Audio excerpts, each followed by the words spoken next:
അസ്സലാമലൈക്കും. അപ്പോൾ നമ്മുടെ കമ്പനി ബോർഡ് LGSൻ്റെ കാര്യത്തിലൊരു തീരുമാനമായിട്ടുണ്ട്. ഒക്ടോബർ 21 ചേർന്ന യോഗത്തിൽ കമ്പനി ബോർഡ് LGSൻ്റെ നോട്ടിഫിക്കേഷൻ പ്രസിദ്ധീകരിക്കാൻ PSC തീരുമാനത്തിലെത്തിയിട്ടുണ്ട്. എല്ലാവരും അറിഞ്ഞു കാണും. 7th qualification. പക്ഷേ ഡിഗ്രി ഉള്ള എല്ലാവർക്കും അപേക്ഷിക്കുക. ഇതൊരു ഗോൾഡൻ ചാൻസ് ആണ്.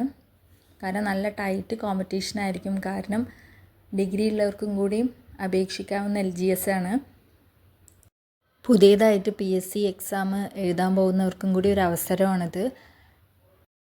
കൂടുതൽ നോട്ടിഫിക്കേഷൻ വരുമ്പോഴേക്കും ഇപ്പോൾ ഭയങ്കരമായിട്ട് മടിയാണ്. കാരണം മെയിൻ മഴയാണ് കേട്ടോ. കാരണം ഇപ്പോൾ ഭയങ്കര മഴയാണല്ലോ. എല്ലാം ഭയങ്കര തണുത്ത ക്ലൈമറ്റാണ്. രാവിലെയൊക്കെ അലാറം അടിച്ച് കഴിഞ്ഞാൽ എണീക്കാനേ വയ്യ.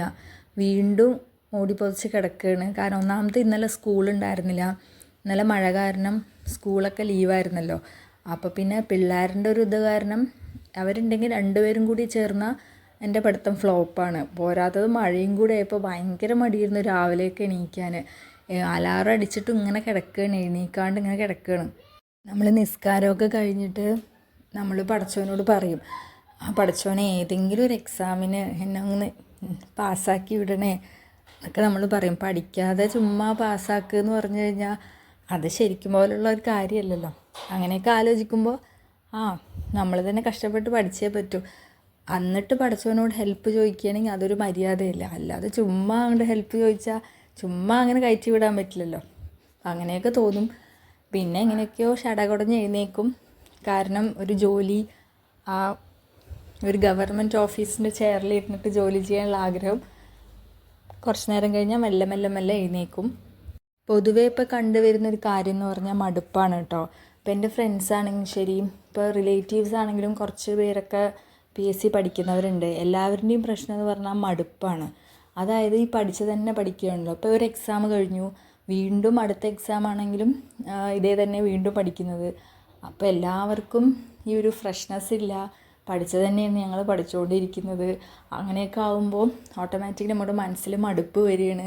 അങ്ങനെയൊക്കെ പറയാറുണ്ട് കേട്ടോ. നമ്മളിപ്പോൾ എന്തെങ്കിലും ഫംഗ്ഷനോ എന്തെങ്കിലും കാര്യങ്ങൾക്ക് റിലേറ്റീവ്സ് ആണെങ്കിലോ പിന്നെ ഫ്രണ്ട്സ് വിളിക്കുമ്പോഴും നമ്മൾ എന്തെങ്കിലും ആവശ്യത്തിന് നമ്മളിപ്പോൾ കമ്പൈൻ സ്റ്റഡിക്കൊക്കെ പോകുമ്പോൾ കാണുകയൊക്കെ ചെയ്യുമ്പോൾ പറയും ഭയങ്കര മടുപ്പാടോ, കാരണം ഇത് ഞാൻ പഠിച്ചത് തന്നെ പഠിക്കുന്നത് എന്നൊക്കെ പറയും.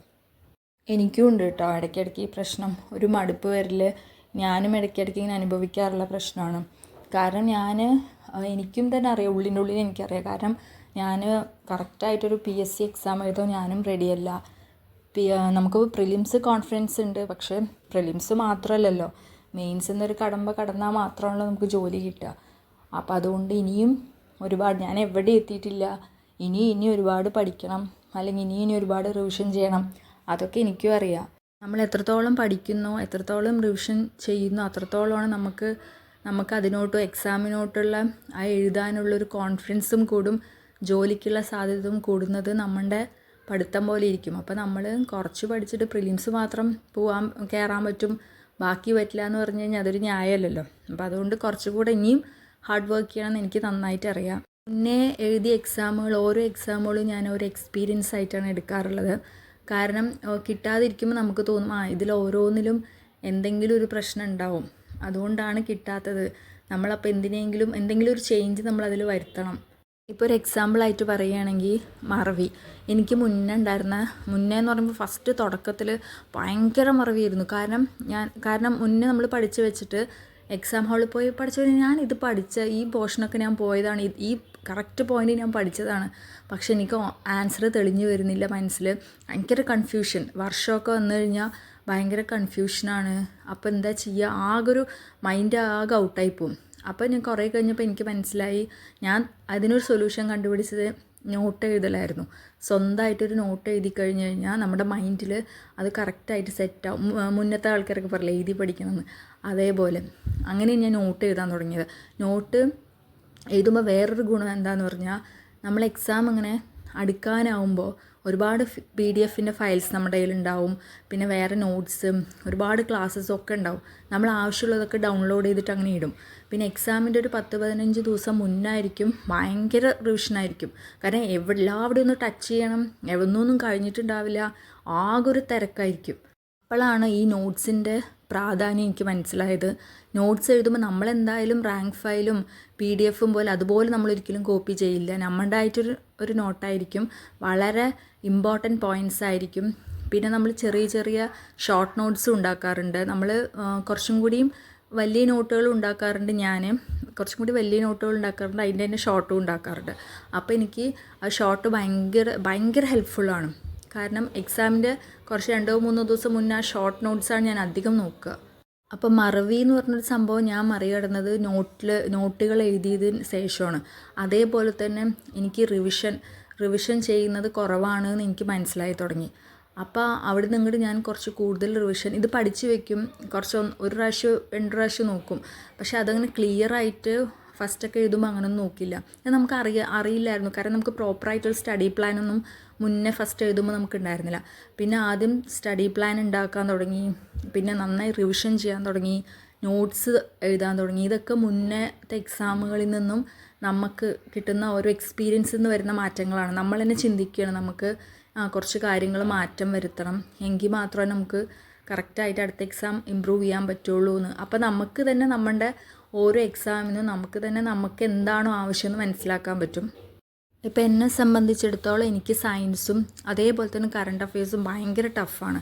രണ്ടും എത്ര പഠിച്ചാലും നമ്മുടെ മൈൻഡിൽ അത് നിൽക്കില്ല. അതിങ്ങനെ എപ്പോഴും ഇങ്ങനെ മറന്നു പോകും. ഞാൻ ഇപ്പോൾ പഠിച്ചത് കുറച്ച് കഴിഞ്ഞ് ചോദിച്ചു കഴിഞ്ഞാൽ എനിക്ക് രണ്ടും കൺഫ്യൂഷനാണ്. അത് സയൻസ് ഞാൻ ബേസ് സെറ്റാക്കാൻ ഒരുപാട് ബുദ്ധിമുട്ടി എന്ന് പറഞ്ഞാൽ ഒത്തിരി ഞാൻ ബുദ്ധിമുട്ടി. എൻ്റെ ഫ്രണ്ട്സ് ഒരുപാട് എന്നെ ഹെൽപ്പ് ചെയ്തിട്ടുണ്ട്. അപ്പോൾ ഈ കറണ്ട് അഫെയർസ് എന്ന് പറഞ്ഞു കഴിഞ്ഞാൽ ഡെയിലി നമുക്കുണ്ടാവും. അപ്പോൾ ഡെയിലി അത് കൂട്ടി വെക്കുന്നത് ഒരു പ്രശ്നമായിരുന്നു എനിക്ക്. പിന്നെ അത് ഞാൻ ചേഞ്ച് ചെയ്യാൻ തുടങ്ങി. പക്ഷേ എങ്കിലും നമ്മൾ ഡെയിലി വായിച്ചാലും വീക്കെൻഡ് റിവിഷൻ ചെയ്താലും എനിക്ക് ഭയങ്കരമായിട്ട് മറവി വരുന്നൊരു സംഭവമാണ് ഈ കറണ്ട് അഫെയർസ് എന്ന് പറയുന്നത്. അതിന് ഒരേ ഒരു വഴിയേ ഉള്ളൂ, വീണ്ടും റിവിഷൻ ചെയ്യുക എന്നുള്ളത്. നമുക്ക് എത്രത്തോളം പിന്നെയും നമുക്ക് വായിക്കാൻ പറ്റും അത്രത്തോളം നമുക്ക് മനസ്സിലത് നിൽക്കും. പിന്നെ അതേപോലെ തന്നെയാണ് തൊഴിൽ വാർത്ത, തൊഴിൽ വീതി. ഞാൻ തൊഴിൽ വാർത്തയാണ് കേട്ടോ വാങ്ങിക്കാറുള്ളത്. എനിക്ക് നല്ല ഹെൽപ്ഫുള്ളാണത്. അത് വാങ്ങാൻ പറ്റുവാണെങ്കിൽ അത് വാങ്ങിച്ചാൽ നല്ലൊരു ഹെൽപ്ഫുള്ളാണ് കേട്ടോ. കാരണം ഒരുപാട് ഡീറ്റെയിൽസ് ഉണ്ടാവും അതിൽ. നമുക്ക് എക്സാം പാറ്റേൺ അനുസരിച്ചുള്ള കാര്യങ്ങളൊക്കെ അതിലുണ്ടാവും. ഒരു നല്ലൊരു മെറ്റീരിയലാണ്, സ്റ്റഡിക്ക് പറ്റിയൊരു നല്ലൊരു മെറ്റീരിയലാണത്.